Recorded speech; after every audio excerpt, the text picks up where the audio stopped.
after Jesus died and resurrected. Other scholars believe that at the latest, the letter would have been written from 50 to 60 AD. And you must note that it would now be the first work written in the New Testament. It is older than the first gospel, which was Mark, written between 66 to 70 AD. It is important to put this in mind. Ang pagkakaayos po kasi ng New Testament natin, Matthew, Mark, Luke, John, tapos Acts, Romans, etc., akala natin yun din ang chronological order ng pagkakasulat. No. Ang pinakanaunang nasulat, na-compile at na-preserve na literature ng Christianity ay ang mga sulat ni Paul. At ang kauna-unahan dyan, yung Galatians. May kwento, kaya siya sumulat. May background, kaya nagkaroon ng katuruan. At dapat nating unawain ang background na ito. Because by understanding it, you will understand the true ministry of Jesus, which Paul has so clearly taught and fought for.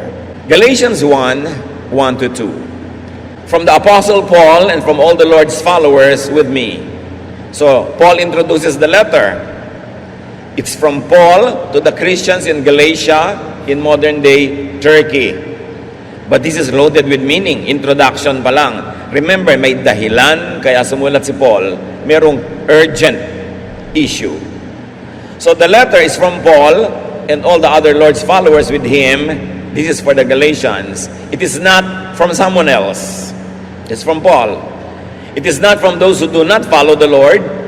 It is not from those who follow someone else. It is not from those who are not with Paul. Clear agad. Galing kay Paul, hindi galing sa iba. Para sa mga mananampalataya, kailangang maunawaan. So it was a greetings as well as clarifications. Kung kanino galing at para kanino. Galatians 1:4. Christ obeyed God our Father and gave Himself as a sacrifice for our sins to rescue us from this evil world. Evil has to be overcome. And evil here means usually evil, the usual evil. Yung pumapatay, nananakit, nagnanakaw, gumagawa ng masama. Pero may isa pang kahulugan ng evil na ito na ginapi ng kamatayan at pagkabuhay ni Jesus. It is what is religiously wrong or religiously evil. Nasanay kasi ang mga tao na pag sinabing wrong, yun lang laging adulterer, yun lang laging murderer, yung thief, yung liar. Pero may napakalaking wrong na nane-neglect ang mga tao, yung what is religiously wrong but seems to be right. Mas maraming biktima yon. Yung akala mo tama pero maling religious teaching and practice. At ito ang tema ng Galatians. Napakahalagang letter. It was in response to a big controversy and problem that was ripping the church apart very, very early on. At hanggang ngayon, nararamdaman ito sa modern day church, yung mga issues na itatackle ni Paul.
Galatians 1, 6 to 7. I am shocked that you have so quickly turned from God, who chose you because of His wonderful kindness. You have believed another message, when there is really only one true message. But some people are causing you trouble and want to make you turn away from the good news about Christ. So Paul plunges quickly into his topic. Sabi niya, nasa shock ako na tumalikod lang ako matapos ko kayong turuan ng kay tagal-tagal, may sumingit lang na nagturo habang wala ako, at kayo naman ay nanganiniwala. Kaya bilis-bilis yung tinalikuran ang mensaheng itinuro ko sa inyo para sumunod kayo sa ibang mensahe, samantalang ibinigay ko na sa inyo yung totoong mensahe. At ngayon, yung mga pinakinggan nyo, lumilikha ng gulo sa inyong mga buhay dahil gusto nila kayong tumalikod sa kabutihan ng Diyos sa pamamagitan ni Jesus. So malaki talagang issue. Ang background kasi nito, si Paul ay nagtuturo sa iba't ibang mga lugar, at matapos siyang umalis sa Galatia para magturo sa ibang mga lugar, may mga dumating doon na nagturo ng ibang doktrina. At nahalina namang sumunod itong mga Galatians, kaya agad-agad sumulat si Paul. Sabi niya, itinuro ko na sa inyo ang totoo, naniniwala ka ngayon sa nang aakit sa inyo ng mga kung ano-anong katuruan, naggulo lang ang idudulot sa inyong buhay. The Galatians were Paul's flock. The Galatians were taught by some visiting preachers to abandon the faith Paul taught them, which is salvation by faith. Yes, yung issue ng salvation by faith ay issue na noon pa. Ano ang itinuturo sa kanila nung bagong dumating? The Galatians were taught to get circumcised. Ang mga Jew are circumcised, aside from the Egyptians, na mas nauna namang nagsisircumcise sa mga Egyptians, but the Jews were known to be circumcised. Circumcision is the cutting of the foreskin at the tip of a man's phallus. At yun ang isang distinction nila bilang isang lahi. Pero si Paul, nung nagturo siya ng Christianity sa mga Gentiles, meaning mga taong hindi Jew, therefore hindi mga circumcised, hindi na niya ni-require ang mga ito na mag-circumcise pa. Hindi na niya ni-require ang mga Gentiles na sumunod sa mga dietary laws ng Israel, sumunod sa lahat ng mga tradisyon at kautusan, the 10 Commandments and the 613 Mizvots, other commandments of the Jews. Hindi na. Pero may dumating na mga nagturo at pinipilit nila yung mga Galatians na magpa-circumcise kahit Gentile sila dahil kailangan daw yon para maging totoong Kristiyano.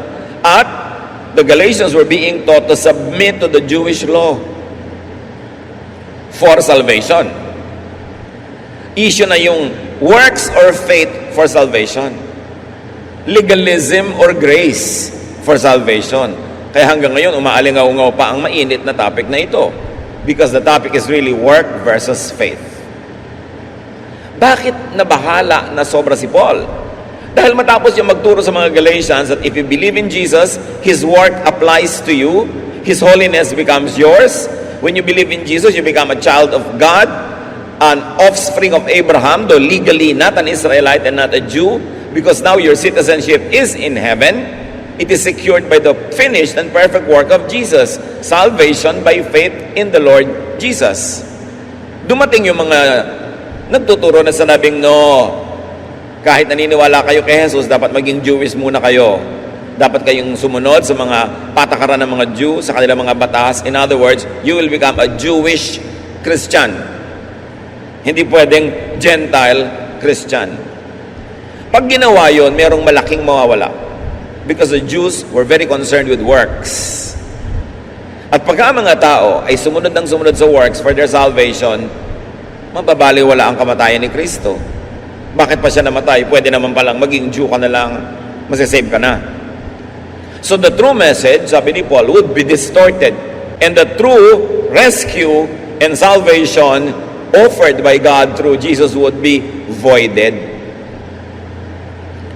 Everything nakataya sa usapang ito, everything that is important to Christians. Paano ba talaga nasisave ang isang tao? Sa pamamagitan ng pagsunod sa mga batas ng Israel, sa pamamagitan ng pagpapacircumcise, sa hindi pagkain ng ganito, sa pagkain ng ganon, sa pagsusuot nito, hindi pagsusuot nun. Issue na yon. At pinalaya na ni Jesus ang mga tao mula sa katuruan na yon, kaya nga siya ipinapatay ng mga Jewish leaders. Nawalan sila ng halaga. Nawalan sila ng importansya. They were no longer in the center of God's economy. That's why Jesus was killed on the prodding of the Jewish religious leaders. Si Paul nanindigan sa katuruan na yon. At yun ang kanyang ipinaglaban.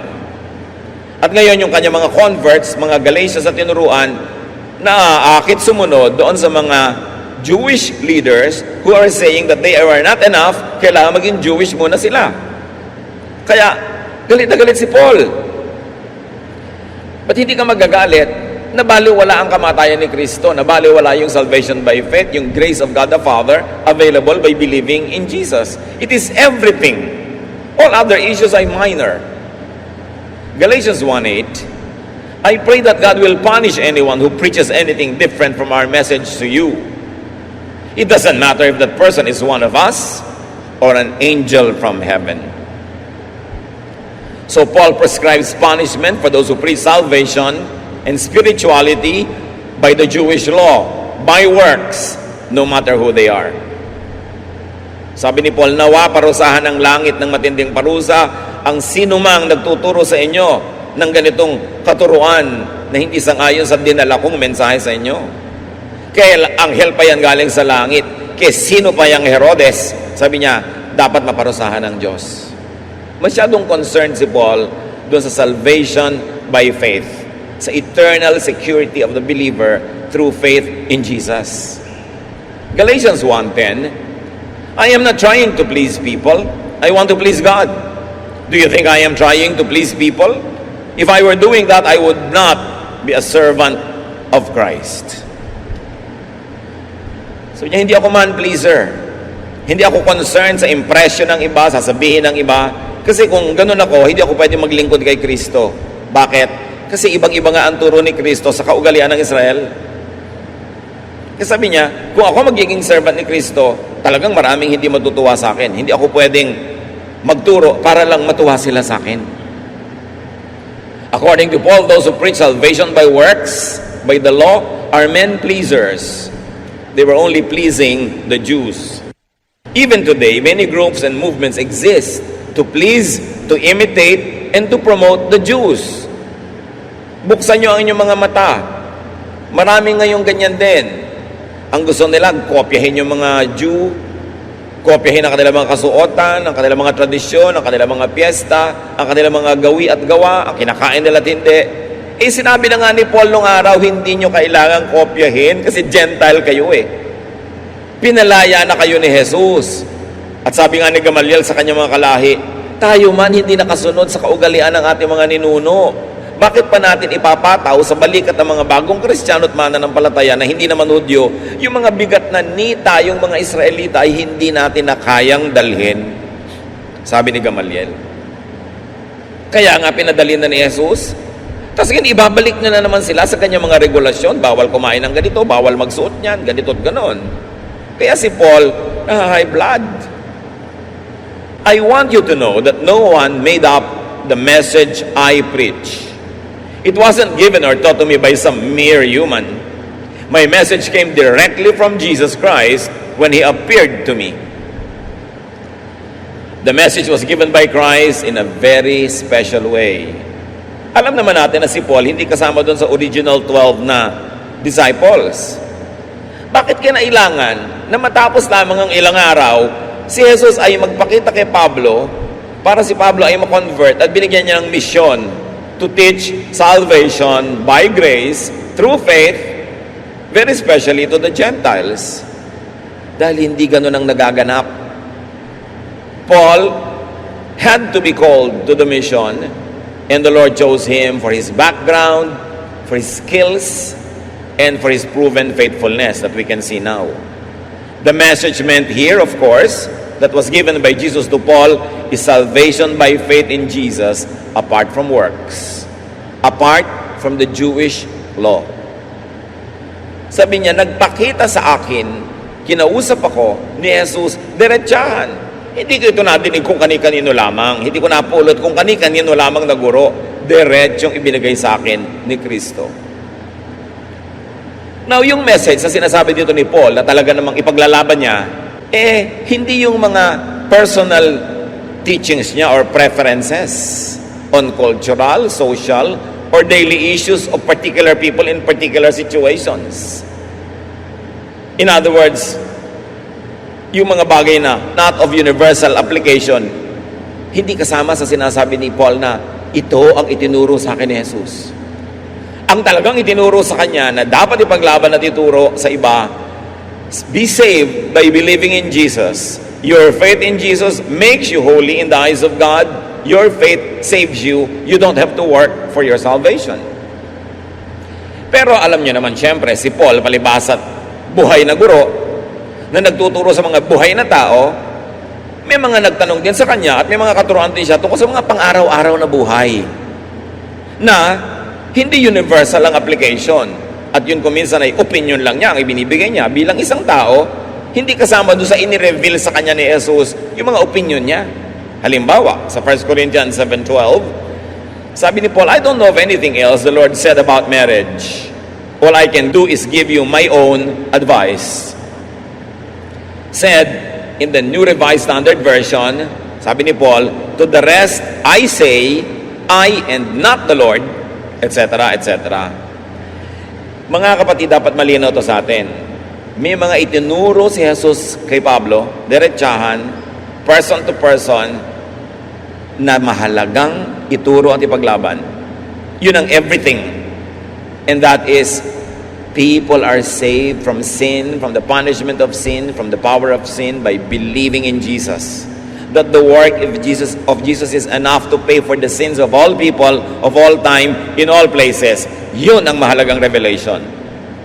Pero dahil si Paul ay buhay na teacher, dealing with living people, may mga issue pa siya na iba na ni-raise at pinag-usapan tulad ng magbebelo ba ang mga babae or not, gaano ba kahaba ang buhok ng mga babae, ano ba ang behavior ng ganito, ng mga mag-asawa. Hindi nakasama yun sa major doctrine. Yun ay ethical, cultural issues, pang-araw-araw na buhay na ngayon ay sundin mo kung tama sa iyong buhay, kapakipakinabang sa iyo at angkop sa iyong kalagayan. Pero kung hindi na, hindi yun mandatory, hindi yun kasama sa ini-reveal na dapat ipaglaban hanggang kamatayan. So dapat meron tayong pag-a-assign ng value, ng bigat, ng timbang sa mga katuruan. Merong mga mandatory, at yan yung ni-reveal ng Diyos diretso kay Jesus. Meron naman na preferred. Ibig sabihin, well, mas kaibig-ibig na gawin mo ito sa iyong buhay, lalo't kung makakabuti sa iyo, pero hindi para ikamatay o ipagpakamatay o ilaban ng patayan, kasi hindi naman salvation yung issue. Kung ano lang ang kakainin mo, pagka ganitong okasyon, ano lang ang isusuot mo, hindi yun kasama sa malalaking issue. At merong matatawag tayong optional, ang pagsunod.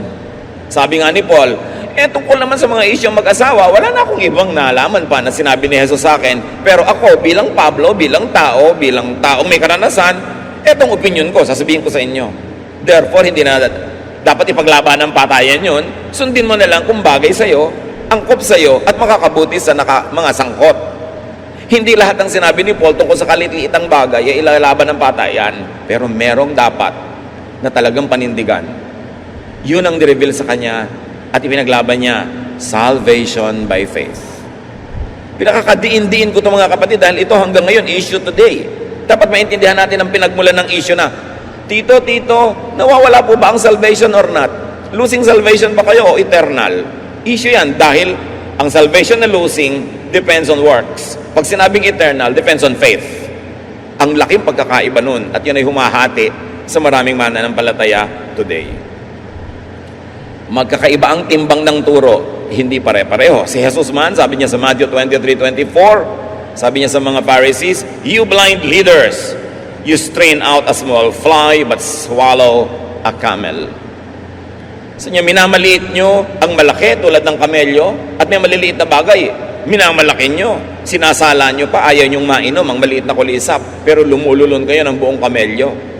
Ibig sabihin ni Jesus, may mga bagay na malaki at may maliit. Ibagay nyo naman kung paano nyo papahalagahan sa pagtuturo at sa paggigiit ng mga katuruan na yon. So, everything said, the message that Paul was fighting for was not about daily life, about cultural life, about fashion, about hair, about social relationships of people. No. He was fighting for the important thing, that people are saved through faith, not by becoming Jews, not by obeying the laws of the Jews, and not by killing yourself trying to obey all the laws because you cannot anyway. It's really important. Galatians 1:13-14. You know how I used to live as a Jew? I was cruel to God's church and even tried to destroy it.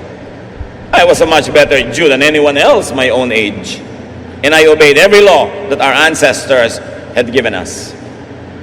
So sinasabi ni Paul, alam nyo, kung sa pagiging Jew din lang at pagiging Jew, papunta pa lang kayo, pauwi na ako. Bihira kung meron man na makakapantay sa performance ko bilang Jew. Sinunod ko lahat yan. Nag-aral ako sa paanan ni Gamaliel, lahat ng katuruan sinunod ko. So Paul was the ideal Jew and follower and implementer of the law.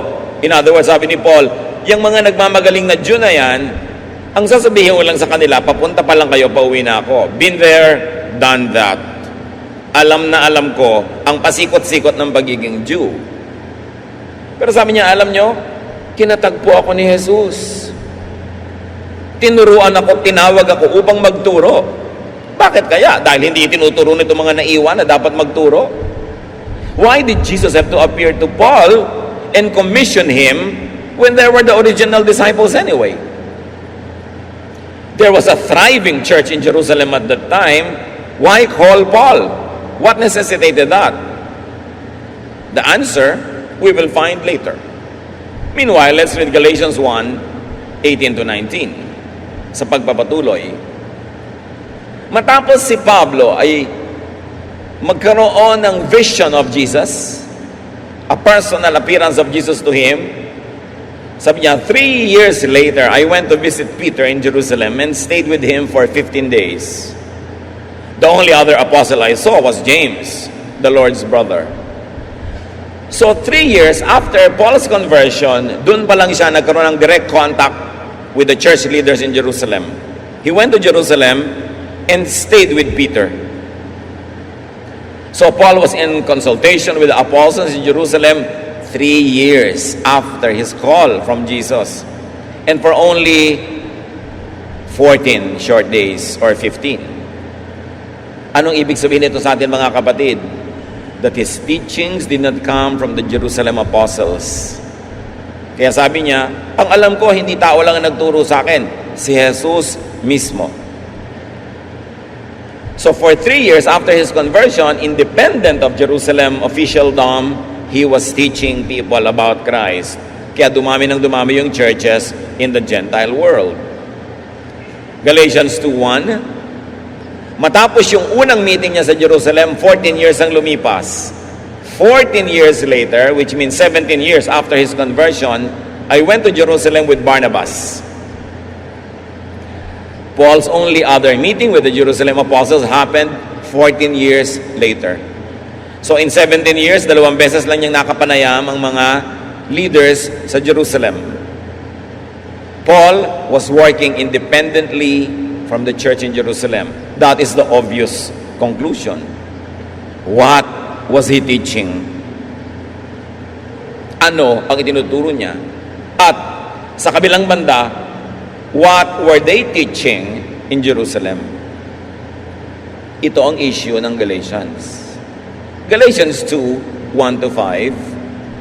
I also took along to Jerusalem Titus. He was a Greek, but still he wasn't forced to be circumcised. We went there because of those who pretended to be followers and had sneaked in among us as spies. They had come to take away the freedom that Christ Jesus had given us, and they were trying to make us their slaves. But we wanted you to have the true message. That's why we didn't give in to them, not even for a second. May dahilan. Kaya pumunta si Pablo sa Jerusalem 17 years later after conversion and 14 years later after the first meeting. Ang mga followers niya, ang mga disciples niya, ang mga leaders niya, mga Greek, mga Gentiles, therefore hindi circumcised, hindi Jews. Sabi niya, at saka yung si Titus, hindi kahit kailan namin yan pinilit na magpa-circumcise. Pero, may nakipagmabutihan sa amin, nakihalubilo sa amin, at minanmanan ng aming mga buhay at nalaman nila na hindi pala circumcised itong si Titus at nililikhaan nila ng napakaraming gulo at gusto nila si Titus sa katandaan na nito magpatuli pa para maipatunayan na siya ay mananampalataya ni Jesus. At hindi ko papayagan yan, kaya pumunta ngayon si Pablo sa Jerusalem para i-explain ang bagay na yon. Sabi ko, malaya na kami sa mga batas ng mga Jew. Gusto nyo pa kami maging alipin muli, pinalaya na nga ni Jesus. Binigyan ko na nga yung mga tao ng true message. Gusto nyo ngayon ibalik sa Judaism yung mga tao? So Jesus appeared to Paul and gave him the true message. And that message was freedom from the law. The Jerusalem leaders wanted to take away that freedom, but Paul didn't give in. Sabi niya, alang-alang sa inyo, sa kalayaan ninyo, at alang-alang sa katapatan sa kamatayan ni Jesus, at sa kabutihan ng Diyos Ama sa langit, na gusto kayong palayain, nanindigan kami, hindi kami bumigay kahit saglit. Can you imagine standing against this opposition of the established leaders and leadership? The particular issue was circumcision. As we have said, it is the cutting of the foreskin at the tip of a man's phallus that gave Jews a distinctive mark. But apparently, there was a bigger issue. All the other laws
of Judaism, the laws of diet, the laws of the Sabbath, the laws of appearances, of clothing, etc., etc.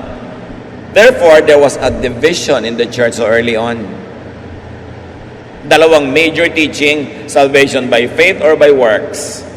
Magiging Christian ka just as you are o kailangan maging Jew ka at Jewish. Yun ang issue. So the general and universal issue was law or works or grace. Alin ang pagpipilian mo?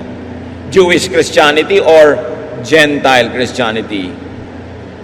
We must take note that Paul was not making the Jewish believers Gentile. Hindi niya sinasabi sa mga Jews na Christian, magpaka-Gentile na lang kayo. No. But the Jerusalem leadership was making the Gentile believers Jewish. Sabi ng mga Jewish Christian, Gentile kayo, maging Jew muna kayo. Observe all our customs and traditions para kayo maging totoong Kristiyano. Could this true message be the reason why Jesus appeared to Paul? Because some leaders of the Christian community so early on were reverting to the law, abandoning Jesus' teachings on freedom from the law, at dapat ay grace na. Could this be the reason why Paul was instead taken to the third heaven to receive revelations and was sent to preach? It's very interesting, this third heaven revelation. 2 Corinthians 12, 2-4. I know about one of Christ's followers. Of course, Paul was talking about himself in the second person, who was taken up into the third heaven 14 years ago. I don't know if the man was still in his body when it happened, but God certainly knows. As I said, only God really knows if this man was in his body at the time. But he was taken up into paradise, where he heard things that are too wonderful to tell. Paul was telling his own experience. So, 14 years ago, I was taken to the third heaven. But it was such a new dimension that I was not aware if I was taken bodily or only spiritually. But I was taken to the third heaven where none of you have gone. And I was taught by God Himself of wonderful things that are too big for small minds, too wonderful to tell to everyone. It was a most special impartation. Therefore, universal teaching yun. Alangan man din nila pa sa third heaven para pag-usapan lang yung mga buhok, mga damit, mga kakainin. Kaya sinasabi natin, may teaching si Paul na cultural, optional, pwedeng preferred, but not to die or kill for. Ang to die or kill for, yung major teaching na itinuro sa kanya, that men are free from the law, they can approach the throne of God through the blood of Jesus, that by believing in Jesus, their sins are forgiven. By non-performance, they become holy because the holiness of Christ is given to them for free when they believe. Yun ang to die for na message. And Paul died for that message. Now, back to the story, Galatians 2:6. Some of them were supposed to be important leaders, yung daw leaders in Jerusalem. But I didn't care who they were. God doesn't have any favorites. None of those so-called special leaders added anything to my message. Ang linaw ni Paul sabi niya, kahit sino pa sila ng mga leader doon, ano sa akin? Wala silang naidagdag ni anuman sa ibinigay na sa akin ng Diyos. Walang naidagdag na perspective o kaalaman. Ipinilit lang nila yung gusto nila noon pa. So Paul's message was uniquely his. He was commissioned by the risen Christ, no less. And the message was given to him in the third heaven by God, no less. Kaya sabi niya, hindi ako paaawat kahit kaninong tao lamang. Ang mensahe ng kaligtasan sa pananalig kay Jesus ay ipamumuhay ko, at kung kailangan mamatay ako para dito'y gagawin ko. It was given to me by God Himself in the third heaven. I was commissioned by Jesus Himself. I don't report to anybody. Kaya sabi niya sa Galatians 6:17, from now on, let no one cause me trouble, for I bear on my body the marks of Jesus. Tumabi-tabi kayo, walang humaharang-harang dahil hindi niyo ako dapat gambalain. Kitang-kita na sa katawan ko ang lahat ng latay, sugat, hagupit, lahat ng mga naranasan ko para sa mahalagang mensaheng ito. At hindi ako nasugpo nun, hindi ako pasusugpo kahit kanino. Ganon ka steadfast yung panghahawak ni Paul sa kahalagahan ng mensahe ng salvation by faith through Christ. Galatians 2:7, they, meaning in the Jerusalem leadership, realized that God had sent me with the good news for the Gentiles, and that He had sent Peter with the same message for the Jews. Good news. Dito galing mga kapatid yung word na gospel. Pag sabing gospel, ibig sabihin good news. Ano yung good news? Salvation by grace. That is good news. Ang kabaligtaran nito is salvation by works. That's bad news. Because you cannot work hard enough to be saved. You cannot obey all the law all the time. So yung naniniwala ng salvation by works, bad ang news mo. Kasi kung takot-takot na trabaho ang gagawin mo buong buhay, kulang pa rin. Bakit good news yung salvation?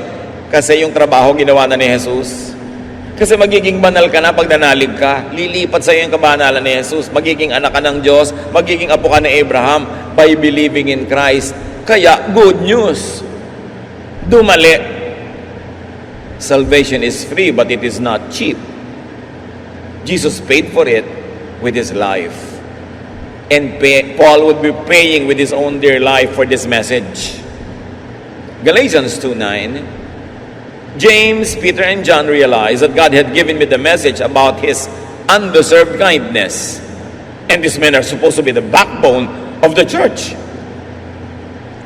Sabi niya, alam niyo, yung mga tatlong leader doon na pinakamatataas, napagtanto din nila, matapos ko ipaliwanag, na tinawag ako ni Jesus para ituro yung kaligtasan na hindi naman bagay tanggapin ng mga tao, pero ibinibigay ng Diyos dahil mabait ang Diyos. Sabi niya, noon lang nila naisip yun. Sila to mga leader, sila pa naman yung mga leader. They were supposed to be the backbone of the church. And I had to explain it to them. So sabi niya, finally pumayag sila na sige, sugo ako ng Diyos sa mga Gentile, at si Pedro at sila, sugo sa mga Jews. In other words, may kanya-kanya silang gagawin kasi magkaiba yung audience. Therefore, magkaiba yung treatment sa mga Jewish Christians at iba sa mga Gentile Christians. Ang totoo, mas madali. Kaya nga, good news. Magtataka ka naman kahit ngayong araw na to, marami na ngang Gentile Christians, pinipilit pa ngayong maging Jewish Christians na naman. Di kailangan na naman nilang sundin lahat ng batas, ang lahat ng kaugalian na pinalaya na nga ni Jesus yung mga tao mula doon. Kumbaga para kang tinanggalan ng tali, eto ka ngayon, nagbo-volunteer patali uli. Dahil nakikidyo ka, nakikiuso, nakikisunod. In AD 70, una muna, When Jesus died and lived again, God had set the people of Israel free from the law by believing in Jesus. But they rejected Jesus. Many of them anyway. Kasi sila Peter, Jew din naman, pero naging Christian. So, itinitigil na ng Diyos Ama sa langit yung hirap ng pagsunod sa law na ipinagpipilitan ng mga Jews. Kaya si Jesus, nung tinanong, what is the most important commandment? Sabi niya, love God and love your fellow men. Hindi naman niya sinabing, observe the Sabbath, don't eat this, don't eat that. Pinalaya na niya yung mga tao sa mga yon. At buong buhay niya, Sabat na Sabat, nagtatrabaho siya. Pinapakita niyang malaya na kayo. Dapat kung anong mabuting gawin, yun ang gawin kahit anong araw. Kaya nagalit nga sa kanya yung mga religious leaders. So, noong ang Panginoon ay namatay at nabuhay na muli, pinalaya na yung mga Israelites from sacrificial religion. Yung lagi nagsasacrifice sa mga hayop para dumugo ito, para mamatay ito, para mapatawad yung mga nagdarasal doon. Pinalaya na sila because by one single sacrifice, Jesus carried in His body the sins of the world, paid for it perfectly, and gained redemption for everyone. Pero marami pa rin nagpilit. Tuloy pa rin ang kanilang sacrificial service. Kaya noong AD 70, when the Jews revolted against Rome, Rome destroyed the temple forever. When the temple was destroyed, there could be no more sacrifices that could be done. The Jewish sacrificial system died. Kasi kung hindi mawawala yung temple, ipagpipilitan pa rin nilang ituloy. Kaya nga yung temple na may kortinang humahati sa mga tao at sa Diyos, hindi pwedeng pumunta yung mga tao sa kabila ng kortina na yun, nahati yun mula taas hanggang baba nung si Jesus ay namatay sa krus. Ibig sabihin, wala nang kurti-kurtina. Wala nang hati-hati. Hindi na kailangan yung division na ito yung common place, holy place, the most holy place. Wala nang ganun. Everybody can approach God directly through Jesus. People can be saved by believing in Jesus. There was no more need for sacrifices. Tinuloy pa rin nila, the Lord allowed the temple to be destroyed. Ngayon, ito na naman yung mga mahilig sa Israel. Gusto na naman nilang buuin yung templo. Para ano? Para mag-service na naman doon, para mag-sacrifice na naman. Hindi na baliwala na naman yung kamatayan ni Jesus. Kung aalamin lang ng mga Kristiyano ang history, kahit walang theology, history lang, makikita nila, winakasan na ng Diyos yung sistema na yan dahil sobrang magpahirap sa tao. Sobrang mag-control. Pinalaya na ni Jesus at pinagpapahinga niya ang mga tao. Kaya sabi niya, come to me all of you who are tired. Tired from what? Tired from the temple. Tired from too much religiosity. Come to me all of you who are tired and heavy laden, and I'll give you rest. Take my yoke upon you. I will give you rest. My yoke is easy. My burden is light. Pag na-realize natin yan, you will fall in love with Jesus more and more. And you will be more relaxed. At mabait ka pa sa kapwa-tao mo kasi hindi ka parang Jewish Pharisee na laging law, bawal, ang laman ng utak. Galatians 2:11-12. When Peter came to Antioch, I told him face to face that he was wrong. He used to eat with Gentile followers of the Lord until James sent some Jewish followers. Peter was afraid of the Jews and soon stopped eating with Gentiles. Nakita nyo ito? Si Peter, palibhasa tinuruan na ng Diyos na kumain ng mga unclean food sa tingin nila, pinapunta sa bahay ni Cornelius, who was a Gentile. Alam na niya na pwede nang gawin yon. Pwede nang kainin yung mga dating bawal. Pwede nang makipagmabutihan, makiisa sa mga Gentile believers. Yung mga Jewish Christians, ayaw pa rin nila. Hindi pa rin sila papayag na pupunta ka sa bahay ng Gentile, makisalo ka sa pagkain sa hapagkainan ng mga Gentile. Pero si Peter, palibhasa tinuruan na yan ni Lord. Nagkaroon pa siya ng vision sa Joppa. Ginagawa na niya. Pero anong ginawa ni Peter? Nung dumating yung mga tao na padala ni James, bigla siyang tumayo, umalis siya sa mesa, nakasama niya, kasalong kumakain ng mga Gentile, at lumipat siya sa mesa ng mga Jew lamang. Kaya siya nirebuke ni Paul. Sabi niya, ano ka? Alam mo na pwede, ginagawa mo na. Sa takot mo lang sa mga Jew, galing sa Jerusalem, padala ni James, itinakwil mo na naman yung mga Gentile, umalis ka na naman at tumalikod, edi parang walang nangyaring vision sa'yo. Parang hindi tayo tinuruan ng Diyos na makiisa na sa mga Gentile at talikuran na yung pagiging exclusive. So there was a variance in adherence to the law among the Jerusalem leaders. Remember that Peter had the Joppa vision, and he was sent by God to eat with Cornelius. But now under pressure from the Judaizer faction, he stopped doing that. Anong sabi ng law? No eating with Gentiles, no eating of unclean foods. But Peter already knew the new arrangement. Sabi ng God, don't call unclean what I call clean. It is not unclean. At sabi ng God sa kanya, go and eat with Cornelius. He was a Gentile. Peter got afraid of the Jewish Christians. So outwardly, he seemed to have turned his back on Jesus' major teaching that you are no longer under the law. Of course, this is the same Peter who denied Jesus 3 times. So parang yung character niya talaga medyo weak. Madaling matakot, madaling magpadala. So it is important to remember Acts 10:34-36. Si Pedro mismo ang nagpatotoo, now I am certain that God treats all people alike. God is pleased with everyone who worship Him and does right, no matter what nation they come from. This is the message that God gave to the people of Israel when He sent Jesus Christ